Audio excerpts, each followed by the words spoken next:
Okay, hello. I'm Leigh Rathbone. I am Head of Quality Engineering at a company called Cavu. Anybody from Cavu in the room? Woo! Well played. We practiced that Yeah. all afternoon. So quite a controversial picture, because I wanted it to be controversial. I wanted to grab your attention.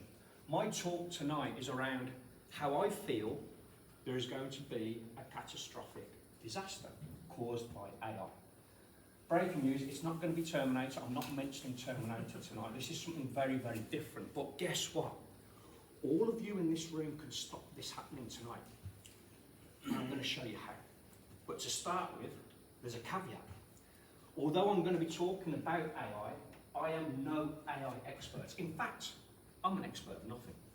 That's a quote from a Smith song, if you know. If you know your Manchester music, you know that quote. There'll be no mention of Terminator, as I said, and there'll be no mention of AI taking out jobs. These views are my own. Why? Because absolutely no individual or company would have these extreme views that I'm going to pass to you tonight.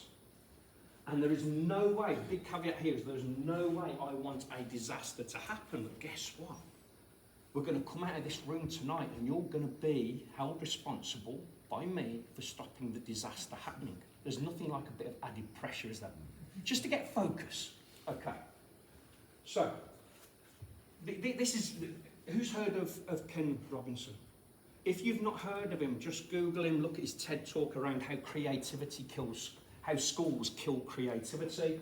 It's one of the best presentations you will ever see in your life. But this quote is important to me because I'm always predicting the future.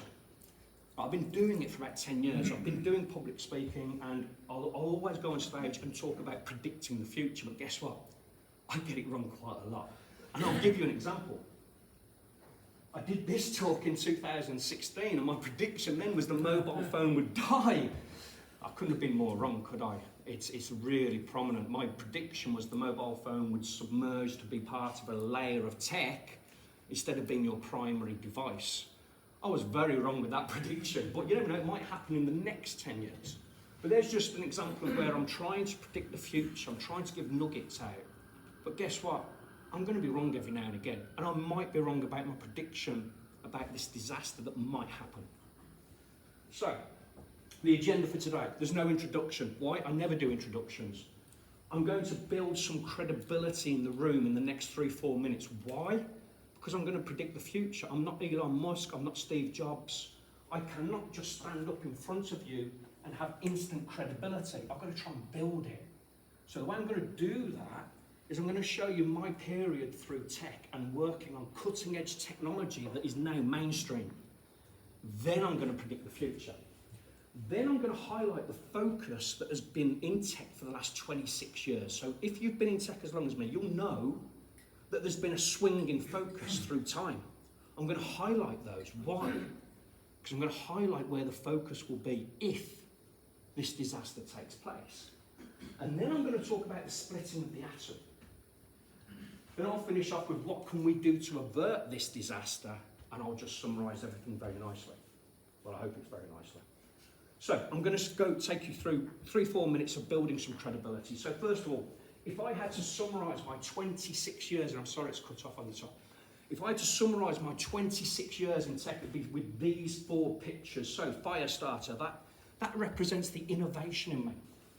I've always tried to be an innovator. I've always tried to be first past the post with new ideas, new things, new techniques, new engineering methodologies. The next picture is from a person called Tony H. Wilson. Who in the room has heard of Tony H. Wilson? A few people. Again, if you've not heard of him, Google him. He was a wacky person that ran something called Factory Records. But this is a great quote because as I take you through this cutting edge technology that I've worked on, you'll realise that as it was cutting edge and it's become mainstream, all I've done is played a very small part in what has become mainstream technology, but it is a part nevertheless. But when I see that quote, it always resonates with me. I'm going to take you to this one. We made history, not money. That really resonates with me. Because around about 2009, as a person in technology with 26 years experience now, 2009 I had a massive pivot. For me, it was no longer about making money because I realised I was quite privileged. I worked in technology, I work in technology. I earn decent money. I'm guessing those people in this room that work in technology earn decent money. So for me, I had a pivot. And my raison d'etre was to make other people, take them on a journey to become great leaders, great techies. So when I say create history, it's not to become famous, don't confuse the two. My raison d'etre was to create history, to breed our next layer of leaders, to invest my time in other people.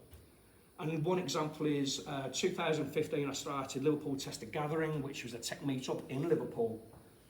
And that meetup became the biggest tech meetup in the world. We had 1,500 people participate in one meetup. That created history. Why? Because other people looked at how we did it and took it to their own meetups around the world. They took it as a blueprint. In 2016, we were streaming on Facebook and Twitter, way before COVID came along and everybody started moving online. So we made history with that meetup. So that's what I wanted to be, that's part of my raison d'etre. And the top right is a picture about a club called the Hacienda. Who's heard of the Hacienda? A few more hands.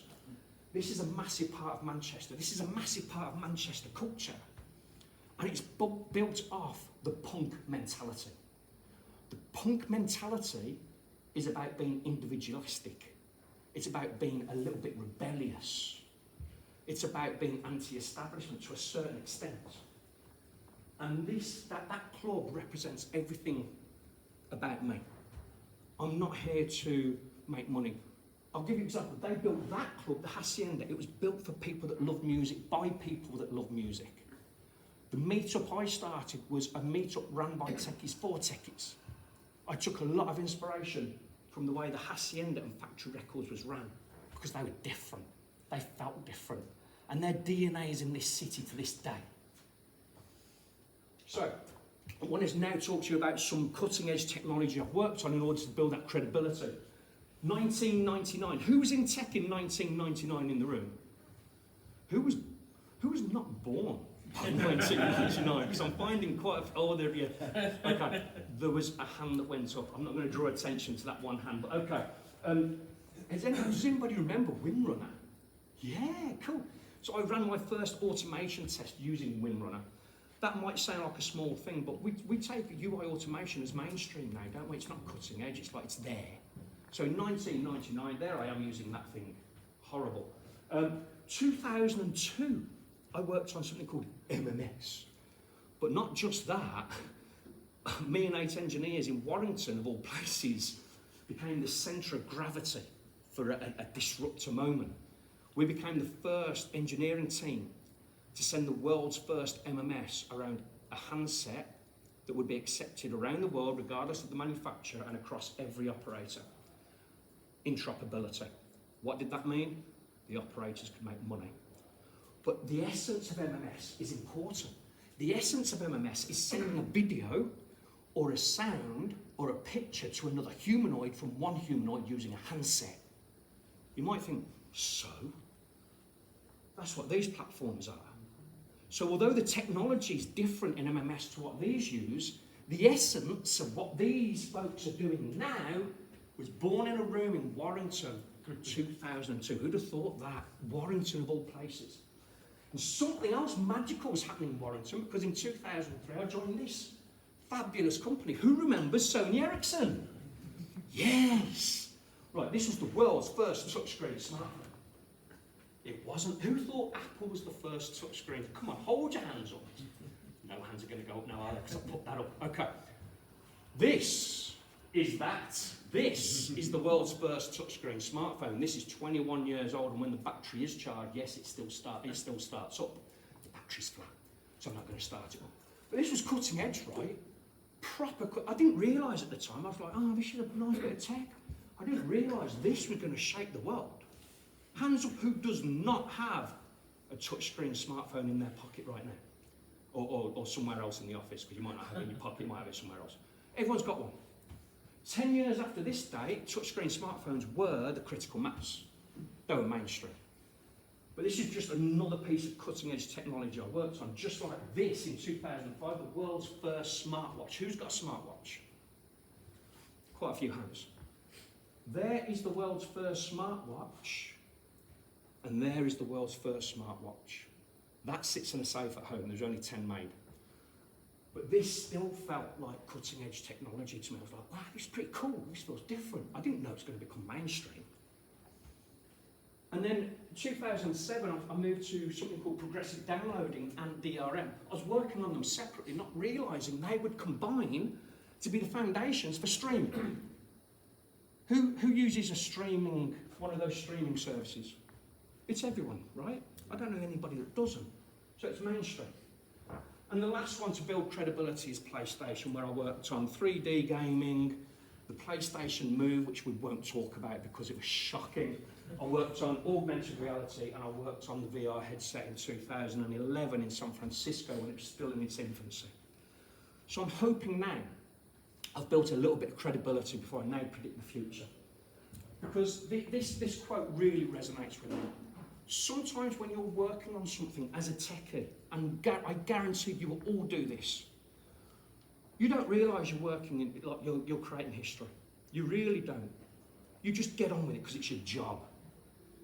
When I worked on all those technologies, I didn't realise they were going to become mainstream. I didn't realise I was working on tech that would shape the world. You're all going to do it. Every single one of you are going to work on technology that will change the world. It's an amazing feeling when you realise it, and it's only through reflection I've realised that I've played that big part of what is now mainstream technology. But guess what? There's two events that have happened in the last 4 years that we've lived through where it's reversed. We know we're living through and making history. We knew as soon as COVID broke, we knew we were living through history. We knew Netflix would be interviewing us in 20 years' time to ask us how we survived it. And AI is now the same. Netflix will interview us in 20 years' time and go, hey, how did you survive COVID and the AI outbreak? It's going to happen, I guarantee you. So going back to my prediction. My prediction is this: there will be a catastrophic disaster caused by AI. And it's going to be far greater than this. This was earlier in the year, if you remember. This was still this year. I know it seems many, many months ago. But it's going to be bigger than this. I'm hoping I'm wrong, by the way. The huge caveat here is I don't want this disaster to happen. No one does. But I've got a horrible feeling it might. So, what's going to cause this disaster? Well, look at this. AI. It's going to make us quicker. Who's heard that? Yeah, we've all heard it. Oh, we can generate code at a faster rate now. We've all heard that as well. Pull requests will be formed quicker. We trust GNI explicitly. I'm hearing it from different avenues. We can use it to generate code, to do the pull requests. Hey, why stop there?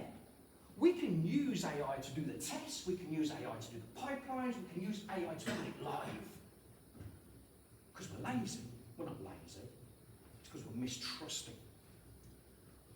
We can do AI to do self-healing tests, and we can do self-healing code. That's been around for ages. Facebook was doing self-healing code in 2016.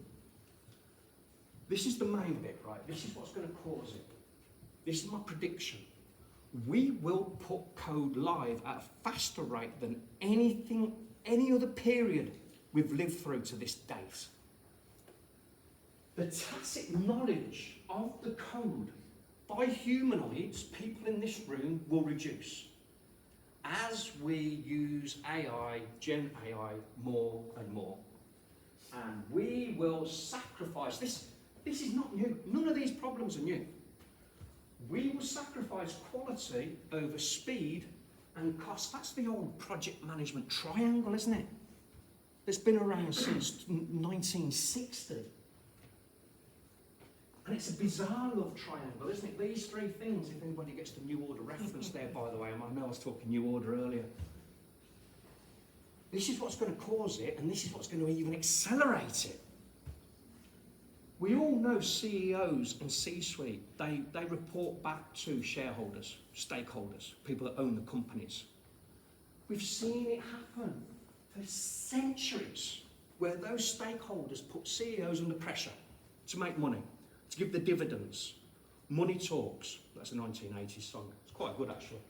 But what else will accelerate us? Ignorance and a lack of understanding. Trying to sprint before we can walk. A lack of ethics, governance, legislation, and a lack of caution and a lack of care. That's what's going to cause this disaster. Now, I hate this slide, by the way. This slide, this could be an episode of Game of Thrones, I'm telling you, but in tech. And the reason I want to show you this timeline, don't worry, I'm going to zoom in case you can't read at the back.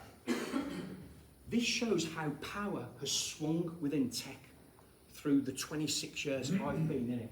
So it starts 1998, the emergence through Y2K of huge test teams. Boom. Everything swung to test teams. That's where the big massive test teams came from.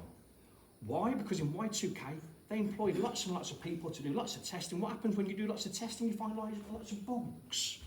So the huge test teams were seen as successful. The power shifted. And then we saw the emergence of PMOs. Power shifted again. 2001, there was I'll take questions at the end. No, sorry, PMOs. What is PMO? Project management offices, sorry, my apologies, yeah. 2001, Agile is born, and there's a ripple that starts that will shift the power. 2008, engineering becomes front and centre. Why? Because Agile was created by 17 white dudes in a cabin, a log cabin on a mountain, and they were predominantly engineers. They were predominantly extreme programming engineers. This was its downfall, because there was a lack of diversity in that room. The business wasn't represented. Project management wasn't represented. It will be its downfall, and I'll come to that. But all of a sudden, the power swung to engineers. And that's great. We love that in tech, don't we? 2011, in this city, November, James Whittaker, a Microsoft guru, pronounced that testing was dead. Why? The word fungibility. If you don't know what that means, it means everybody should be able to do everything. He believed engineers should be able to do everything, and therefore you don't need testers. Right, so that was the first declaration that testing is dead. 2015 to 2020, Agile is dead. Controversial, I know. The emergence of the delivery manager. Delivery, the clue is, have we got any delivery managers in the room? Oh, we have? Let's have a chat after. The emergence of the delivery. CTOs, C-suite, they love this word. They don't like the word Scrum Master because the Scrum Master protected teams. Delivery managers focus on delivery. No offence. Oh, yeah. But if you want to put a counter argument, do a talk. 2015, testing is dead is pronounced again. Why? Automation will kill off the testers. This point, 2015, engineers get pulled back into tech. What happened in 2015? The cloud became predominantly critical mass. DevOps, pipelines, CI/CD, automation. Techies got techie again instead of caring about agile. Probably rightly so. Again, 2017, product and delivery declare agile as theirs. Yeah, there was no declaration, there's no document signed. It's just my gut feeling that's when it started to happen. 2019, testing is dead again. Because again, developers can do it all. And 2019, Agile becomes a project management methodology. That is why it's dead. It's a project management methodology. It was never meant to be that way. It was meant to be a mindset, a framework, a philosophy. And then 2022, almost 2 years to the day, we're all dead. Why? Because ChatGPT launches. But guess what? 2 years later, to the day, we're still here in this room. But in some dates in the future, there's going to be disaster. If my prediction is right, and I hope it's not, the focus will change after that event. And it will change to this. And the focus isn't on testers. It's not on quality engineers. It's on the word quality. Because my prediction is, if people are releasing code much quicker using Gen AI, there's less care, there's less caution. People are going to get complacent. When you use Gen AI to generate code, Gen AI does not know your context, your history, your culture, your customer. It's working off data that someone else has input and probability and statistical modelling. So you should use AI, take its outputs, but then see what's relevant to you. And I think that's where we're going to fall down. The caution and care is going to drop as the pressure from CEOs to please the stakeholders increases.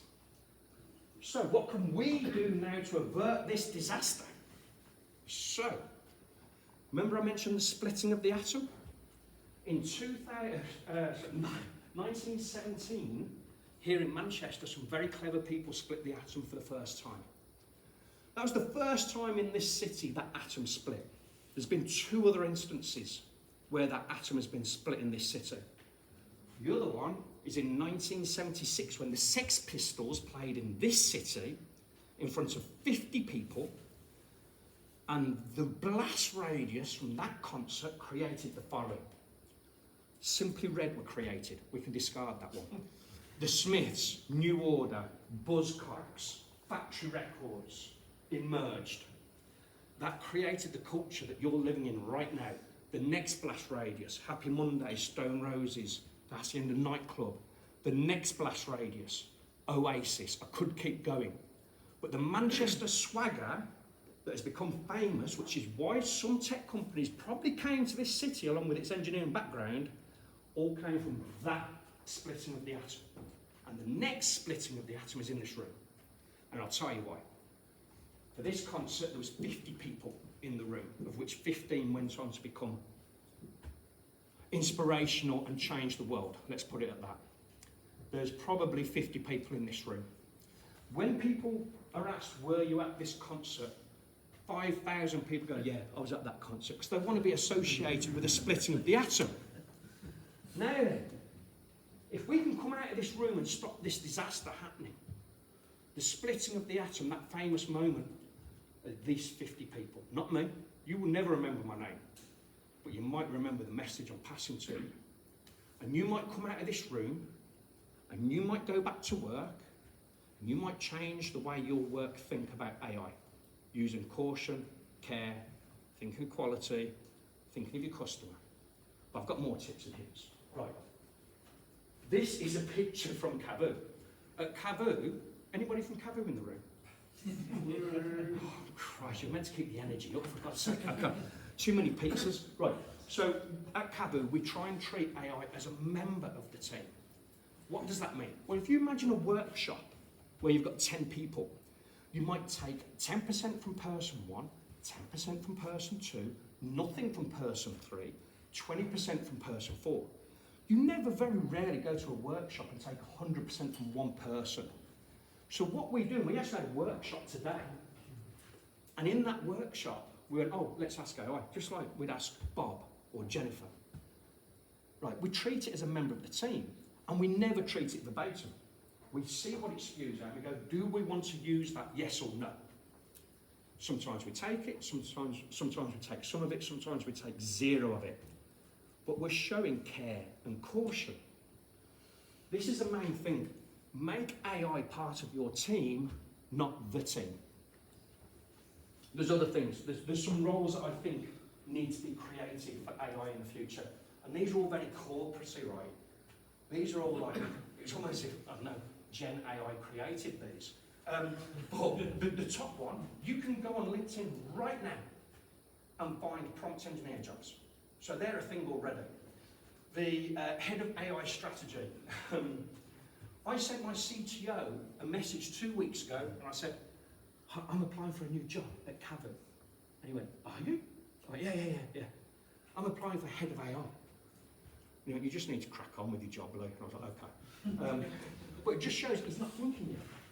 He's not thinking of the future. These roles are going to protect us. And I'll give you some examples, right?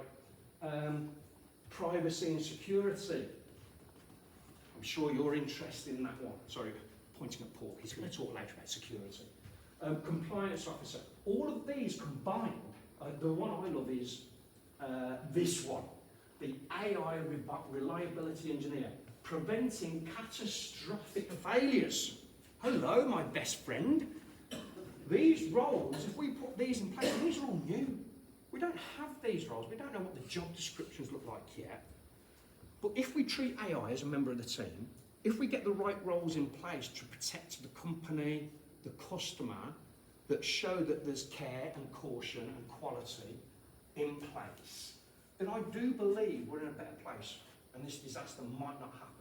Now, these are quite corporate, aren't they? They feel quite corporate. So guess what? I've generated some Leigh Rathbone type roles. So, I've got the AI fire starter. So who's this one? This is the one that puts the energy into the other roles. This is the one that comes up with the crazy ideas of which 1 out of 10 actually works, but the other 9 might not.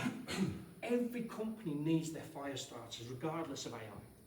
The next one is the AI fire person, because where you have someone starting fires, for the right fires, you need someone to put them out, because they're wrong. So that's that person. And I haven't really got the right titles in place, but I just want to show you where my train of thought is at. And the last one is definitely a Leigh Rathbone type title, and it's the AI glue work person. You might be thinking, what the hell is glue work? Well, this slide I'm going to zoom up to now, this is from 2016. Right, I put this slide up at the BBC to the test community in 2016. I said, actually, testers are a bit like glue. They do like unseen work. They do work that's not in the job description. They stick people together that aren't necessarily sticking. They do a lot of unseen work. Well, actually, I think that is definitely going to be a role in the AI world, because like all roles, everybody will become siloed in their thinking. And it almost needs a horizontal person in the weeds. I'm not talking about the AI strategy or the CEO of AI. I'm talking about someone in the weeds working with people doing, that can actually spot the gaps, spot the dangers. Okay. And just to wrap up, right here, right now, we want to get more from less, no doubt. We all do. Every CEO, surely every single person in this room, we want to get more from less, right? But we've got to embrace AI with caution and care. We've got to. I personally think it's going to take 5 years to work this stuff out. I just think we're not there yet. We've had 2 years of like, what's this? Trying to work out what it is. And I think to do this safely with caution and care and thinking about quality and the customer, it's going to take some time. I think many people feel overwhelmed at the moment or disconnected. So show of hands, who's feeling overwhelmed with everything that's going on with AI? Because it's at every meetup, it's at every conference, everyone's saying it's not going to take your jobs, it's not going to be terminated like I did at the beginning. And I see many old eyes being rolled when I say that. But is anybody feeling overwhelmed at the moment by the whole AI thing? There's a few hands at the back, thank you. I think we need to, I think there's a contradiction. There's many people that want to raise their head. So hands up, who wants to raise their head and is super excited by AI and is not overwhelmed? A few hands at the back, a few hands at the front. Again, I think we need to focus on quality, process, people and customers. Those roles we definitely need to think about, because they will stop us from that disaster. Treat AI as a member of the team, not the team. And I think we're all going to have to reinvent ourselves. Every single person in here will need to reinvent. And I think you've probably heard that before, that's nothing new. I'm still unsure whether those roles I've showed you are the right roles or not. And that's why I think over the next 5 years, some of those are going to change, they're going to morph, they might not come to fruition, some of them might. The 3 Rathbone type roles I showed you at the end, they need redefining with a proper title. No one's going to buy into those job titles, are they? But I just think that the roles and the value add they bring are definitely going to be a thing. And what I want you to do is, going back to that Sex Pistols gig, where 50 people were at the gig, but 15 went out and changed the world. I want you all to go back to work. And I want you to think really, really deep about the speed in which we're moving. How can you influence your leaders at work to show caution and care around AI? Because they're under pressure from their stakeholders to go quicker, to get more money in. And I'll call it now, and this is going to be uncomfortable for some people in the room.